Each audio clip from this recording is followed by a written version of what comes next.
ব্যাপারটা কি বলতো? বেশ বুঝতে পারছি তোরা দুজন মিলে একটা গন্ডগোল পাকানোর প্ল্যান করছিস, কিন্তু আমাকে বলতে পারছিস না। ব্যাপারটা কি বলতো? কারণ সবটা শুনলে আপনি আমাদের কথা বিশ্বাস করবেন না।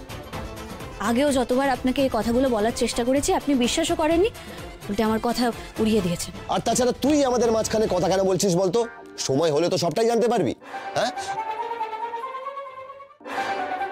আরে তোর আজকে কোনো কাজ বাজ নেই নাকি? হ্যাঁ দেবী, দেবী একটু নিচে এসো না। ও দেবী, শুনতে পাচ্ছ? গিন্নিমা আমাকে ডাকছে, অনেক কাজ আছে। হ্যাঁ হ্যাঁ হ্যাঁ হ্যাঁ বাবা, মণিমা আসছি। মণিমা আমাকেও ডাক। না, তোকে ডাকেনি, তোকে ডাকেনি। আশ্চর্য,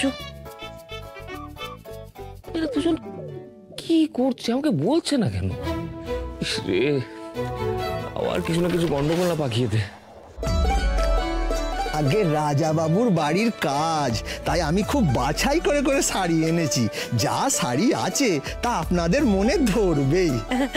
হ্যাঁ, এই শাড়িটা সত্যিই সুন্দর, আমাদের কলিকে খুব মানাবে, তাই না রে ছোট? দেখুন দেখুন গিন্নিমা, এর আঁচলের কাজটা দেখুন একবার, কত সুন্দর। হ্যাঁ হ্যাঁ, বেশ মানাবে। এটাও আপনি রেখে দিন গিন্নিমা। দিদিভাই, যাদের অনেক আছে এই বাছাই করাটা বোধহয় তাদেরই মানায়, মানে যাদের কিছুই নেই তাদের আবার বাছাই কি সেরকম?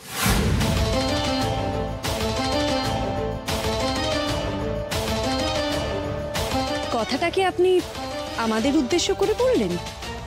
বাবা না না, আসলে কি হয়েছে বলো তো, বললো কথা ঘরের মাঝে, যার কথা তার বুকে বাজে। আহ ছোট, কি হচ্ছে কি? ওমা, তুই আবার থেমে গেলি কেন? তোর কি হলো? কথায় কান্না দিয়ে নিজের কাজ কর, বুঝলি? অকর্মার কথা বেশি। ও পিসিমা, আরে কি গুজগুজ করছেন কানে? আরে বাবা, কলির জন্য অলরেডি দুটো শাড়ি ডিসাইড করা রয়েছে। একটা পরবে বউ ভাতে আর একটা পরবে গায়ে হলুদে। মণিমা দেখো কেমন। বাহ, খুব সুন্দর তো শাড়ি দুটো, দুটোই মানাবে আমাদের কলিকে। ভালো পছন্দ করেছো দেবী। হ্যাঁ গিন্নিমা, এতক্ষণ তোমার জন্য অপেক্ষা করছিলাম। একটু এই শাড়িগুলো সব দেখে নাও তো। দিদি, তুই দেখ না তোর কোন শাড়িটা পছন্দ।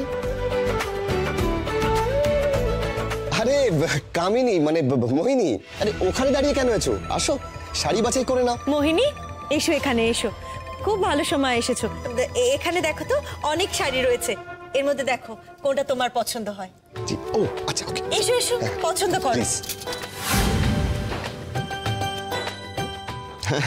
দেখে নাও, দেখো।